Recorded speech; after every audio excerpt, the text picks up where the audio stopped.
Gold trusted gold buyers. మీరు తాకట్టు పెట్టిన బంగారాన్ని విడిపించి ఈ రోజు ఉన్న మార్కెట్ ధరకు కొనబడను. ఒక సీన్లో రామ్ చరణ్ మామూలుగా ఒక గిన్నెలు తోముతుంటారు. అలాంటి సీన్స్ నిజంగా పెట్టాలంటే ఒక మాస్ హీరోకి చాలా నిజంగా ధైర్యం కావాలి, లైక్ ఇంట్రొడక్షన్ లాగానే. అలాంటి వాటిని ఎలా ఒప్పించారు అసలు? అంటే మామూలుగా అయితే ప్రేక్షకుల కంటే ముందు డైరెక్టర్లు హీరోలు అంటుంటారు ఇలాంటి వాటిని ప్రేక్షకులు రిసీవ్ చేసుకోరని. ఈ విషయంలో ఎలా ధైర్యం చేశారు? గిన్నెలు తోమించడం అంటే అది మామూలు గట్స్ కాదు నిజానికి. అంటే అంత కష్టపడ్డాడు, అంటే అహర్నిశలు కష్టపడడం ఉంటుంది సార్. ప్రతి విషయాన్ని అంటే ప్రతిదీ తను చేశాడు. అంటే అంత డౌన్ టు ఎర్త్లో ఉన్నాడు. అంటే క్యారెక్టర్ మట్టిలో అంటే మట్టికి చేరుగా ఉంచడం అనమాట క్యారెక్టర్ని చేయించడం. గొప్ప విషయం అంటే అసలు చాలా ప్రాక్టీస్ ఉన్నట్టు, ఇంట్లో రోజు తోముతున్నట్టు అందరూ కూడా ఎంత అంటే షాక్ అయిపోయాము ఇలా చేసుకుంటూ. సింపుల్గా చిరంజీవి అడిగారు, నువ్వు చేసి చూపించుంటావు అందుకే చేశాడు. అబ్బా నేను సరే మోడెస్టీ కాదు, నేను చేసి చూపించడం అనేది కాదు. తను ఇన్వాల్వ్ అయిపోయాడు క్యారెక్టర్, ఇది నా క్యారెక్టర్ అనుకున్నాడు. తను ఏం చేయలేం. ఒకసారి తన క్యారెక్టర్ ఓన్ చేసుకున్న తర్వాత వాళ్ళందరికీ అలా అనిపిస్తాయి. నేను ఎన్నిసార్లు చెప్పినా చిరంజీవి నమ్మట్లేదు, నువ్వు చేసి చూపించడం అందుకే చరణ్ అలా చేశారంటారు. సార్ నేను అసలు చేయలేదు సార్, నేను తను కూర్చొని షార్ట్ చేసేసి జస్ట్ అసలు వంట వండడం కూడా చాలా ప్రాక్టీస్ ఉన్నట్టు చేస్తున్నాడు. సో ఒకసారి క్యారెక్టర్ ఓన్ చేసుకున్న తర్వాత మేబీ అంటే తనకి అలాంటి విషయాల్లో పాత్ర కడగడంలో ఎలాంటి అనుభవం ఉండకపోవచ్చు. కానీ మేబీ అది ఫీలింగో లేకపోతే ఎక్కడైనా చూసుండమో లేదా ఎక్కడైనా మైండ్లో ప్రింట్ అయిపోవడమో ఇటు సహజంగా వచ్చేస్తుంది. అంత సహజంగా కుదిరాయి, తనే నిజంగా కడుగుతున్నట్టు అంత సహజంగా కుదిరాయింది. నాకు తెలిసి రామ్ చరణ్ ఇన్ని సినిమాలలో ఎప్పుడు కూడా ఇంతగా రియాక్ట్ అయి ఉండకపోవచ్చు. బహుశా ఆ సక్సెస్ని ఎంజాయ్ చేయడంలో కావచ్చు, ఆ పాత్ర విషయంలో కావచ్చు. ఎలాంటి ఎమోషన్ని పంచుకున్నారు మీతో ఆఫ్టర్ దిస్ సక్సెస్? ఇంకా తను అంటే ఇంకా అది చెప్పలేను. ఆగానే ఆ రోజు కలిసినప్పుడు ఇంకా అది మాటల్లో చెప్పలేను అనమాట. తను నన్ను చూసిన విధానం కానీ, పట్టుకోవడం కానీ, అంటే హక్ చేసుకోవడం కానీ ఇంకేం ఎక్స్ప్రెస్ చేయలేకపోయాడు. I think is very happy. అంటే ఏదో ఒక ప్రత్యేకమైన అనుబంధం ఏర్పడింది ఇద్దరి మధ్య తెలియకుండానే ఈ సినిమా వల్ల. Okay okay. ఏం నెక్స్ట్ చిరంజీవి గారితో తీస్తున్నారా? నేను రిమోర్సా లేదా నిజంగా మీరా? లేదండి, సైడ్ అయ్యేసరికి చాలా టైం పడుతుంది కదా. అదే సైడ్ తర్వాత చాలా టైం పడుతుంది. అంటే ఇప్పటికైతే అలాంటి ప్రపోజల్ అలాంటిది ఏమీ లేదు. బికాజ్ నేను ఆయన అంటే చాలా ఇష్టం నాకు. అలాంటి అవకాశం మాత్రం వదులుకోను కంపల్సరీ. అండ్ హీరోని చెవిటివాడిగానే పెట్టడానికి ఏదైనా రీజన్ ఉందా? వేరే అదర్ పెట్టకుండా చెవిటివాడిగానే పెట్టుకోవాలని కథపరంగా ఇంకా ఏదన్నా అనుకున్నారా ముందు? చెవిటివాడు కాకుండా ఇంకేదన్నా అంటే ఒకటి ఇలా పెట్టడం వల్ల నేను ఒకటి అనుకున్నాను ఏంటంటే, ఫస్ట్ ఆఫ్ ఆల్ ఊళ్ళో డిజబిలిటీ క్యారెక్టర్స్ చూస్తుంటాం ఏమంటాం. అంటే డిజబిలిటీ క్యారెక్టర్తో కథ చెప్పినప్పుడు అది చాలా అంటే వాడి స్ట్రెంగ్త్ చాలా కనిపిస్తుంది. వాళ్ళు చాలా స్ట్రాంగ్గా ఉంటారు. ఏదైనా డిజబిలిటీ ఉన్న వ్యక్తులు చాలా అంటే మిగతా సెన్సెస్ అనేవి చాలా స్ట్రాంగ్గా ఉంటాయి. ఏదో ఒక చిన్న లోపం ఉంటే కనుక మిగతా సెన్సెస్ అనేవి చాలా స్ట్రాంగ్గా ఉంటాయి. సో అలా చెప్పినప్పుడు ఎప్పుడైనా అది లోపల కనిపించిన హీరోయిజంగా కనిపించింది. అదే అంటే అలాంటి వాడు కొడితే ఎలా ఉంటుంది, అలాంటి వాడు మాట్లాడితే ఎలా ఉంటుంది, అలాంటి వాడు విలన్ డీల్ చేస్తే ఎలా ఉంటుంది. సో ఇవన్నీ కొత్త అనిపించినప్పుడు ఎక్కడ ప్రతి సిచ్యువేషన్ని కూడా అది ఉన్న నార్మల్ సిచ్యువేషన్ కూడా కొత్త సీన్ చేస్తుంటుంది అలాంటి క్యారెక్టర్ పెట్టడం వల్ల. సో అది అప్పుడు కథ మామూలుగానే ఉన్నా కానీ దాన్ని బట్టి కథలో అక్కడ అడాప్ట్ చేస్తుంటారు అనమాట దాన్ని క్యారెక్టర్ని. Okay okay. అండ్ జగపత్ బాబు గారి విషయానికి వస్తే ఫుల్ అంటే క్యారెక్టర్ వల్ల కథ కాదు ఇది. యాక్చువల్గా కథకి క్యారెక్టర్ యాడ్ చేసాం, కానీ ఎంత బాగా విడిపోయిందంటే సిచ్యువేషన్స్ అన్నిటికీ కూడా కరెక్ట్గా ఎక్కడికక్కడ కథని ఒక రేంజ్ ఎన్హాన్స్ చేస్తుంది ఆ క్యారెక్టర్ అనేది. కొంతమంది యాంగిల్ ఏంటంటే జగపత్ బాబు గారికి అంత బిల్డప్ ఇచ్చారు, చాలా మొత్తం సినిమా అంతా అతని మీద రన్ అయిపోయింది. చివరికి చూస్తే చాలా అతి మామూలుగా అన్ని చంపేశారు అన్నది ఒక వర్గం. ఇది ఎంత మీరు దాన్ని ఎలా ఆన్సర్ చేస్తారు? అంటే జగత్తుని పాముకి రిఫరెన్స్గా తీసుకున్నాను, స్నేక్ రిఫరెన్స్ తీసుకున్నప్పుడు ఏంటంటే అలాగే చంపించాలనుకున్నాను. పావును కర్రతో కొట్టి చంపుతాం కాబట్టి ముందు నుంచి కూడా హీరో పావును వెతుకుతున్నాడు. ఆ పావును వెతుకుతున్నప్పుడు కూసి ఎలా కనిపించిందో అక్కడే తన వెతుకుతున్నప్పుడు తన అంగి బనియన్ కనిపిస్తుంది. సో దాని నుంచి ఒక పుట్ట లాంటి దాంట్లో తను ఉంటాడు. సో తను కొట్టడం కూడా క్రూరంగా అలాగే కొట్టాలనుకున్నా. అయితే కొట్టేటప్పుడు ఏంటంటే ఇద్దరిని తను ఎలా కొట్టాడో చూపించవచ్చు, కానీ సాధారణంగా మనం పాముని కొట్టేటప్పుడు పాముని కొట్టే వాళ్ళని కలిపి కంపోజ్ చేయలేం. అంటే పామును కొడుతున్న ఫీలింగ్ రాదు అలా కొట్టిస్తే. కరెక్ట్. కాబట్టి పాము పారిపోతుంటే కొడుతున్నట్టు ఉండాలి.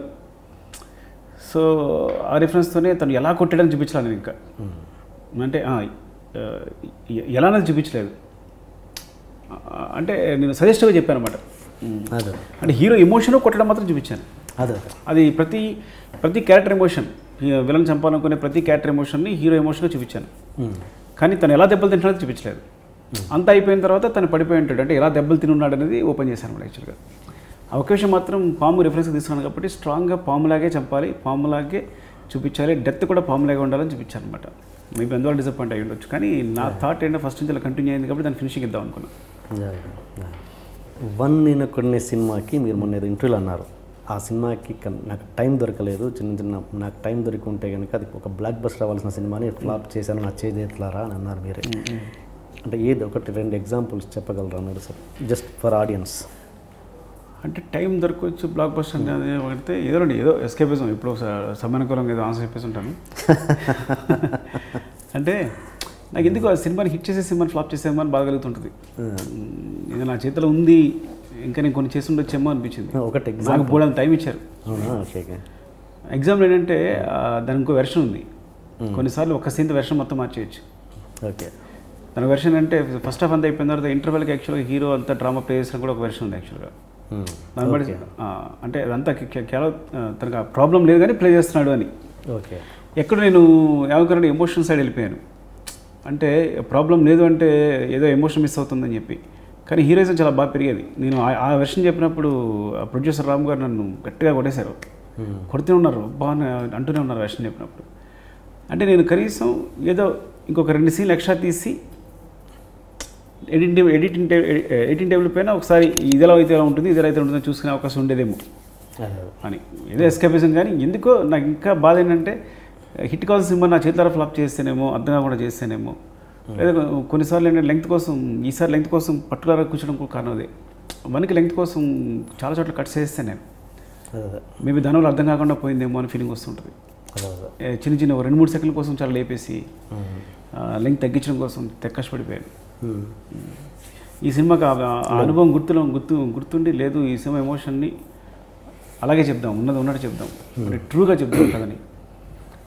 అప్పుడు చూసినప్పుడు ఎలా రిసీవ్స్లో చూద్దాం. అంటే నేను ఆడియన్స్ గురించి అన్నట్లు, నేను చిరంజీవి గారు కావచ్చు, నా ప్రొడ్యూసర్స్ కావచ్చు అని. కానీ అలా ఉంచినప్పుడు చిరంజీవి గారు చూసి ఒక్క ఫ్రేమ్ కూడా తీయట్లేదని ఎప్పుడున్నారో కాన్ఫిడెన్స్ వచ్చేస్తుంది. చిరంజీవి గారు ఆ మాట అనకపోతే డెఫినెట్గా కొంత లెంగ్త్ లేపేసి ఉండేవాడిని. ఆయన ఎంత తీసినా ఇంకా డిలీటెడ్ సీన్స్ ఉన్నాయంట, ఇంకా ఉన్నాయని విన్నాను. డిలీటెడ్ సీన్స్ అంటే వెర్షన్స్ వేరు. ఒక 2-3 సీన్స్ తీసాను నేను, తీసి ఆ వెర్షన్ వేరు, అవి తీసేస్తే ఈ వెర్షన్ వేరు. అట్లా అంత కామెడీ ఉంటుంది అందులో. ఆ కామెడీ తీసేసి మళ్ళీ ఆ సీన్ బిగినింగ్లు ఎండింగ్లు తీసి కనెక్ట్ చేశాను అనమాట యాక్చువల్గా. సో 2 వెర్షన్స్ నా దగ్గర ఉన్నాయి. ఒకటి ఫుల్ సెకండ్ హాఫ్లో ఎంటర్టైన్ చేస్తూ ఉండే ఒక వెర్షన్ ఉంది, అట్ ద సేమ్ టైం ఎమోషనల్గా కంటిన్యూస్గా కథే చెప్పే ఒక వెర్షన్ ఉంది. నేను కథే ట్రూగా చెప్దామని ముందు ఒక వెర్షన్ కట్ చేసేసి ఇదే అనుకుని అందరికీ, వాళ్ళందరికీ ఎవరికి కూడా తెలియదు ఇంకో వెర్షన్ అట్టు కూడా సరిగా. సో ఇదే చూపించాను అనమాట. ఫ్యూచర్లో ఇంకా సుకుమార్ గారి సినిమాలన్నీ 3 గంటలు ఎక్స్పెక్ట్ చేయొచ్చా? ఇంకా సినిమాని బట్టి అండి. ఇప్పుడు 100% ఉందనుకోండి 2 hours 15 minutes ఏదైనా కట్ చేసిన సీన్ తీసేసి కూడా లేదు. ఇప్పుడు ఆర్య ఉందనుకోండి 2 hours 15 minutes, 2 hours 16 minutes. So కథను బట్టి ఈ కథ ఇప్పుడు ఎమోషన్ చెప్పడానికి అన్ని కట్స్ చేసేసాం. అన్నం పట్టుకుని ఏడుస్తున్నాడు అంటే ఆ లెంగ్త్ ఉండాలి, అప్పుడే మనం ఫీల్ అవుతాం. మదర్ పట్టుకుందంటే ఆ లెంగ్త్ ఉండాలి సాంగ్లో కూడా, అంటే ఏ విషయమైనా సరే. కాబట్టి ఎమోషన్ని ఒకటి మాత్రం నిజం, ఎమోషన్ ఎక్కడ వచ్చినా కానీ అంత కొంచెం దాన్ని లెంగ్త్గా చెప్పాలని మాత్రం డిసైడ్ అయ్యాను. ఓకే, అది మాత్రం నిజం. అలాగని సినిమాని బట్టి లెంగ్త్ ఉంటుంది అంతే. అంతేగాని ఈ కథ ఆ లెంగ్త్ని కోరుకుంది. ఇంత లెంగ్త్ ఉన్నా కానీ ఈ కథని పూర్తిగా చెప్పలేము. అంత 3 hours ఎక్స్పీరియన్స్ ఉంటేనే బ్రెయిన్లోకి ఒక నిండుగా ఉంటుందని ఫీలింగ్ అంతే. అంటే ఇది మీరు హర్ట్ అయినా ఈ ప్రశ్న అడుగుతాను. మీరు అంటే ఈ అర్జున్ రెడ్డి అన్నది ఇండస్ట్రీని ఆ విషయంలో ఏమైనా ఇన్ఫ్లుయెన్స్ చేసిందా? పెద్ద ఇన్ఫ్లుయెన్స్ అనేది డెఫినెట్గా అయ్యి ఉండొచ్చు ఎక్కడో బ్రెయిన్లో. బికాస్ ఆ సక్సెస్ అనేది మాకు కూడా అందరూ ధైర్యంగా ఉండొచ్చు, అసలు తప్పలేదు అందులో. అక్కడే ఇన్స్పిరేషన్ కూడా చాలామంది స్టార్ట్ అయ్యి ఉండొచ్చు. మేబీ అదే నాకు ధైర్యం కూడా ఇచ్చి ఉండొచ్చు కూడా. ఇందులో హర్ట్ అవ్వాల్సిందే ఉంది. కొంతమంది జనాలలో ఉంది, ఇండస్ట్రీ వాళ్ళు కొంతమందిలో బయట. నాకు తెలిసింది కాబట్టి అడుగుతున్నాను. ఏంటంటే ఈ సినిమా రంగస్థలంలో పెద్ద గొప్ప కథ ఏం కాదు, బట్ ఇట్ జస్ట్ హ్యాపెండ్ అంతే. ఎందుకు ఇంత ఒక బజ్ వచ్చింది, ఇది సూపర్ హిట్ అయింది అనే బ్యాచ్కి మీరేం చెప్తారు సార్? అంటే ఇండివిజువల్ ఒపీనియన్ అండి. మనం అనుకుంది ఏదో మంచి కథ అనుకుని తీస్తాం, కంపల్సరీ ఆ కథ అనుకోకపోతే కానీ అంత అంత కాన్ఫిడెన్స్ రాదు, తీయడం కావాల్సిన శక్తి రాదు ముందు అసలు. ప్రతిదీ మనం గొప్పదనుకునే ఫ్లాప్ ఫ్లాప్ సినిమా కూడా మనం చాలా గొప్పదనుకుని తీస్తాం. సో అలా నా ఒపీనియన్ అంటే నా ఒపీనియన్ ఆడియన్స్ ఒపీనియన్ మ్యాచ్ అయినప్పుడు అలా ఉంటుంది. మేబీ వాళ్ళు అనుకున్నది కరెక్ట్, అది నేను కరెక్ట్గా చెప్పలేను, ఇండివిజువల్ ఒపీనియన్ అది. సో వాళ్ళని కూడా ఖండించలేను కూడా. ఓకే. అండ్ ఫోక్ సాంగ్ విషయానికి వస్తే దేవిశ్రీ ఆ పాట పాడారు కదా, అప్పటికి ప్రీ రిలీజ్ ఫంక్షన్లో అతనితో పాడించారు. అప్పటికి మీకు తెలియదా ఆ పాట దేవిశ్రీ ప్రసాద్ పాడాడు అన్న విషయం? ప్రీ రిలీజ్కి ఇంకా ఫైనల్ మిక్స్ అవ్వలేదా? Okay. Pre release final mix అవ్వలేదు. తన పాట ఎందుకు ఉంచాం మేము చెప్పండి? అదే అసలు కొన్ని ఆపోజిట్లో ఆలోచిస్తే తన పాట తీసేయడానికి రీజన్ చెప్తాం కానీ తీసేయకుండా ఉన్న రీజన్ అని చెప్పండి. అంటే దేవి పాడినప్పుడు అది కొంచెం ఎమోషన్ ఎక్కువ ఉంది. ఆ గట్టును ఉంటావా నగన్న ఈ గట్ అలా వచ్చింది. సో తన హీరో ఎమోషన్ ఉన్నప్పుడు తన హీరో కూడా ఎలా ఇస్తాడు, ఆ గట్ అలా ఇస్తాడు కదా, ఆ ఊపు ఉంటుంది చేసినప్పుడు. సో శివనాగ పాడినప్పుడు ఏంటంటే కొంచెం మిరడస్గా చేసాం, తెలియకుండానే మాకే దేవి పాడించినప్పుడు ఇంకా అందంగా తర్వాత చేసినప్పుడు ఎక్కడైనా చూసినప్పుడు ఎక్స్ప్రెషన్ మ్యాచ్ అవ్వట్లా రెండింటికి. సో డైరెక్టర్గా నేను డెసిషన్ తీసుకున్నా అక్కడ. ఇంకా దేవి పాపం తను గోల్ పెడుతూ ఉన్నాడు, శివనాగం తీసుకొచ్చి పాడించిందే తను ఎక్కడ కూడా వెతుక్కుని తన వాయిస్ అయితే బాగుంటుందని వెతుక్కుని తీసుకొచ్చి పాడించింది తను. అది ఒక సాంగ్ పాడితే తను ఒక రంగరంగ స్థానం బదులు ఇంకో వేరే సాంగ్ ఉండేది, ఆ సాంగ్ శివనాగ చేత పాడించాం. కానీ ఆ సాంగ్ కుదరలేదు చివరిలో పెట్టడం, రంగరంగస్థలంలో పెట్టాం. అయ్యో ఆ సాంగ్ తను పాడాడు పాపం, తను ఉత్సాహపడుతూ ఉంటాడు, సాంగ్ తీసేసాను నేను, లేదు ఈ సాంగ్ అని పాడించలేదు, మళ్ళీ పిలిచి ఆగట్టుంటో పాడించాడు తను. సో అంత ప్రేమతో తీసుకొచ్చి పాడించాడు.